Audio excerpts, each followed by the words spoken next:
At dahil nga po mga bossing ko, ngayon nga po ay bare month na, mas mainam mga bossing ko na gumawa ka na ng mga ritual na kagaya po nito mga bossing, upang sa ganun ay bago matapos ang 2023 ay mas maging masagana ang inyo pong pamumuhay. Ito po mga bossing ko yung bigas po natin. Sa pool po kapag po sa usapin ng mga pampaswerte, ang bigas po ay hindi nawawala. Ito po mga bossing ko, sa pool po ay ginagamit ng mga pampaswerte kada bagong taon, Chinese New Year, paglilipat ng bahay, ganun din po sa unang pasok sa negosyo, ganun din kapag kinakasal, ang bigas ay hindi nawawala dahil ito po ay proven na para sa kasaganahan. Ganun din po mga bossing, sasabayan natin ito ng 3 dahon ng laurel mga bossing. Ganito po inyo pong gagawin. Tusok nyo lang siyang ganyan mga bossing. So i-wish po ninyo na magkaroon tayo lagi ng malaking benta, magkaroon tayo ng maraming pera, matupad lahat ang ating mga pinapangarap, siksik-liglig at umapot, maraming blessing ang darating po sa atin. Ganun po mga bossing ko ang pag-wish. Mag-wish ka na ng walang gamit na sana, direct to the point. At syempre, tatrabahuhan po natin yan. Kasi baka naman wish lang ng wish, tapos napakabatugan naman. Pagkatapos ay magreklamo, sabihin bakit ganon, gumawa ka ng pampaswerte pero hanggang sa ngayon ay hirap pa rin. Ang tanong po ba mga bossing ko, ano po ba ang ginawa ninyong diskarte para kayo ay maging matagumpay? Kasi kailangan sipag at tiyaga, diskarte mga bossing. At syempre huwag ka makakalimot magdasal, lagi kang hihingi ng gabay na matupad lahat ang inyong mga pinapangarap.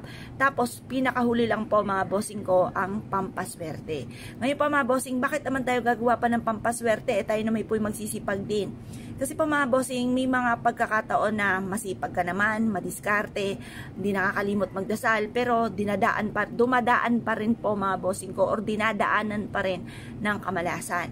Kaya dapat meron tayong mga pangontra sa kamalasan or panghatak ng swerte. Kagaya po nitong aking sinishare na ito sa pamamagitan ng bigas at ganoon din po ang dahon ng laurel. Ang bigas ay para sa kasaganahan, matik po yan. At ang dahon naman ng laurel ay for only wishes. Proven po ito na napakaswerte basta't may 100% kang paniniwala sa mga ganitong mga pamamaraan mga bossing.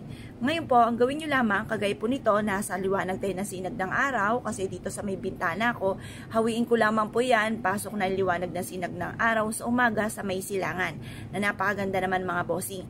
Ngayon po mga bossing, ang gagawin nyo lamang, ibubulong nyo po dito sa bigas at dahon ng laurel ang lahat ng inyong mga wishes. Halimbawa, sa pamamagitan ng aking sipag at tiyaga at pananalig sa mahal na Panginoon ay makakamit ko ang lahat ng aking mga pinapangarap. Ganon ang pag-wish ng walang gamit na sana, direct to the point. Tapos, ito po mga bossing ko, sabihin nyo, magkaroon ako ng sarili kong bahay, magkaroon ako ng negosyo, magkaroon ako ng negosyo na dito na ako yayaman, magkaroon ako ng magagarang sasakyan, makatapos ng pag-aaral hanggang kolehiyo at magkaroon sila ng magandang buhay ang aking mga anak. Ganon ang mga pag-wish mga bossing. Or kaya po, sabihin nyo po, magkaroon kayo ng mahabang buhay at matupad lahat ang mga pangarap nyo sa inyo pong pamilya, yung mga ganun mga bossing. Ngayon pa mga bossing, basta positive ka lang, maniwala ka, dagdagan ng sipag at tiyaga, walang imposible sa mga taong maraming pangarap at talaga namang ginagawa lahat para maging matagumpay. Subukan nyo po ito mga bossing. Ngayon pa mga bossing, kung kayo po naniwala at nais nyo po itong gawin, ay siya mga bossing, good luck po sa inyo po lahat.